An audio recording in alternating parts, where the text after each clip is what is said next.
Bienvenue dans cet entretien économique. Elles font la pluie et le beau temps sur les marchés internationaux. Les banques, les entreprises et même les États attendent leur verdict en tremblant. Elles, ce sont les agences de notation. 3 noms défraient régulièrement la chronique: Moody's, Fitch, Standard & Poor's. À quoi servent-elles? Comment travaillent-elles? Sont-elles utiles ou faut-il les réformer? Pour en parler, je suis en compagnie de Norbert Gaillard. Bonjour. Bonjour. Vous êtes évidemment économiste, spécialiste de la notation souveraine, donc notamment sur les États, les notes que l'on attribue aux États.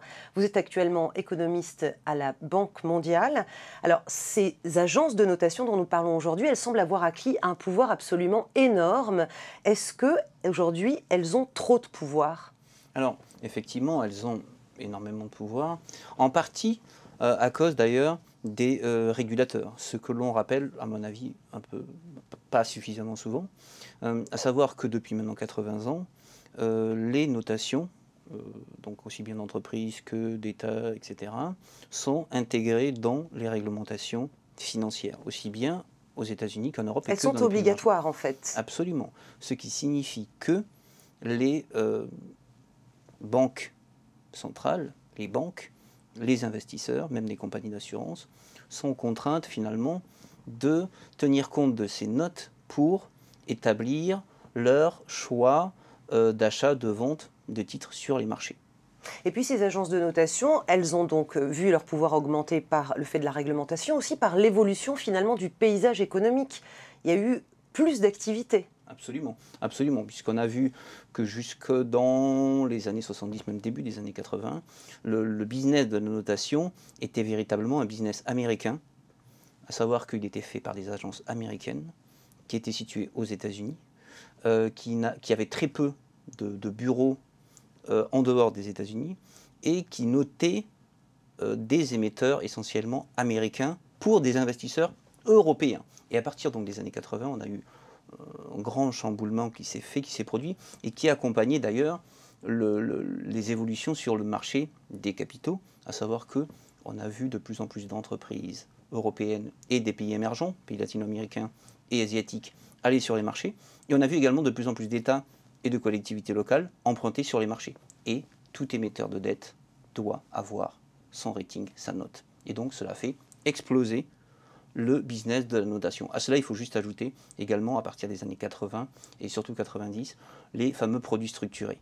C'est-à-dire la titrisation. Exactement. Qui a permis finalement aux agences surtout d'avoir une manne extraordinaire, puisqu'on a vu que les profits de Moody's, Standard & Poor's et Fitch ont atteint des sommets dans les années 2000, avec un pic pour l'année 2007 par exemple. Donc de plus en plus d'activités, une activité rendue quasiment obligatoire par la réglementation financière internationale. Et puis il y a, on va dire, une date clé à retenir, c'est le début des années 70.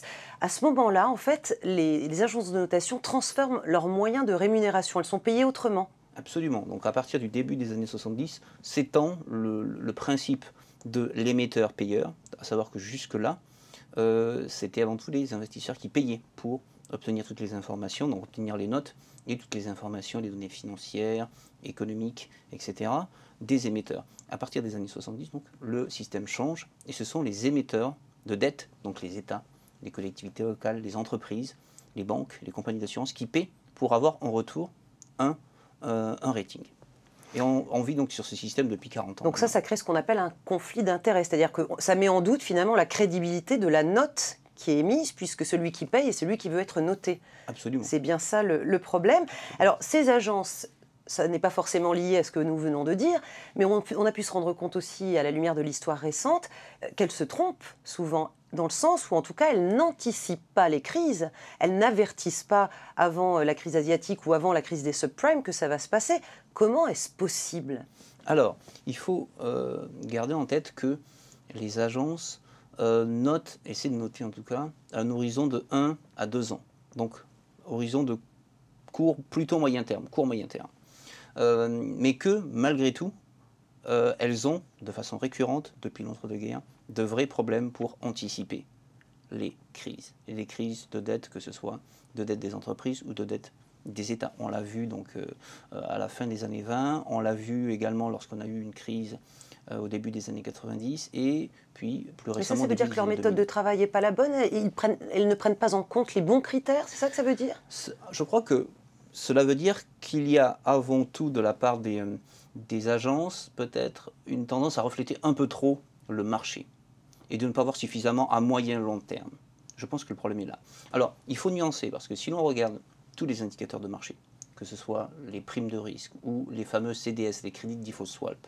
Des espèces d'assurances que l'on prend au cas où l'emprunteur ne nous rendrait pas notre argent. Exactement. On voit qu'ils sont beaucoup plus volatiles et qu'ils sont beaucoup plus court-termistes, beaucoup plus que les notations financières. Mais malgré tout, il y a un problème de la part des agences pour anticiper et il faudrait effectivement améliorer ces méthodes de notation, en particulier pour les produits structurés, puisqu'on a vu qu'il y avait quand même des taux de défaut trop élevés pour les notes les plus élevées, et pour la notation également souveraine, je crois, puisque la Grèce est sur le point de faire défaut, et les agences avaient quand même noté la Grèce dans la catégorie A, donc l'équivalent d'à peu près d'un 15 sur 20 jusqu'en 2009. Alors parlons justement effectivement des notes souveraines et du problème grec. Dernière polémique en date, est-ce que la dette grecque est hors de contrôle?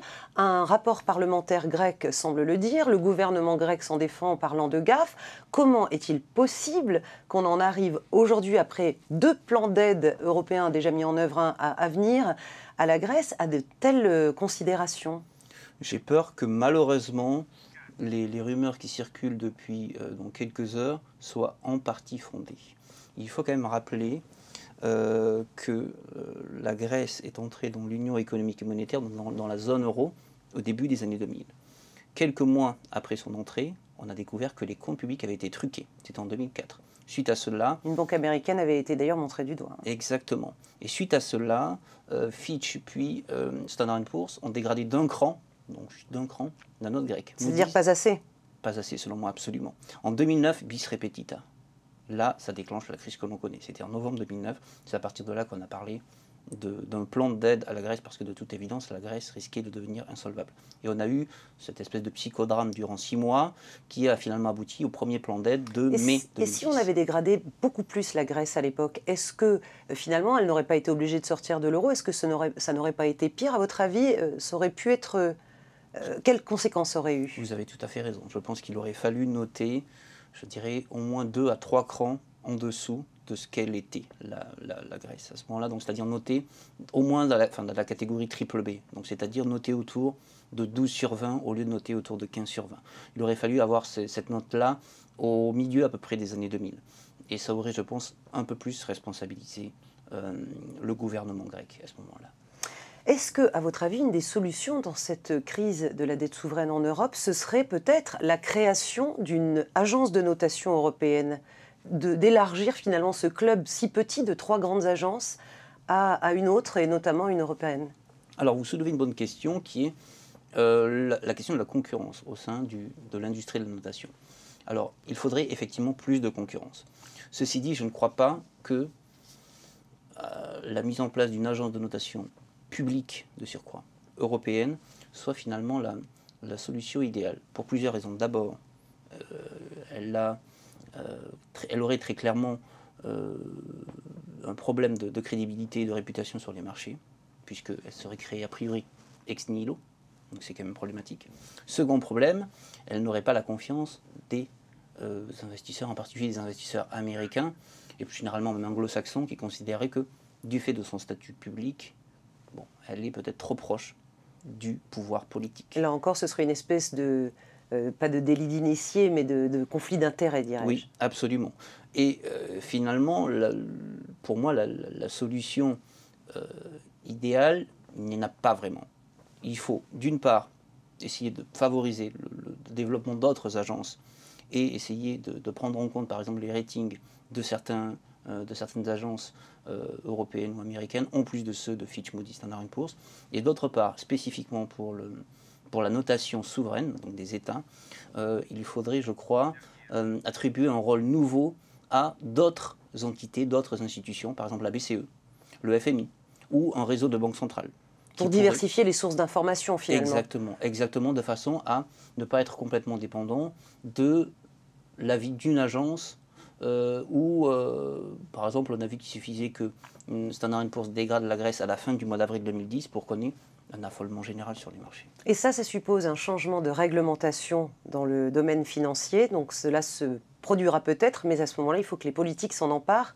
Ce n'est pas uniquement une affaire de financiers, si je comprends bien. Absolument, absolument. Il doit y avoir, d'une part, une volonté politique, et d'autre part, les régulateurs doivent suivre. Donc ça, on peut imaginer que ça se fera sans grosse difficulté, vu qu'elles dépendent du pouvoir politique. Mais je crois qu'il faut effectivement que l'on ait une expertise nouvelle en matière de notation souveraine, avec donc, en tout cas provenant d'une institution qui est déjà fortement crédible. Et on peut imaginer que le FMI, la BCE ou les grandes banques centrales dans le monde pourraient avoir cette tâche-là. Et cela signifierait donc sans doute la fin du règne actuel des agences de notation, en tout cas telles que nous les connaissons.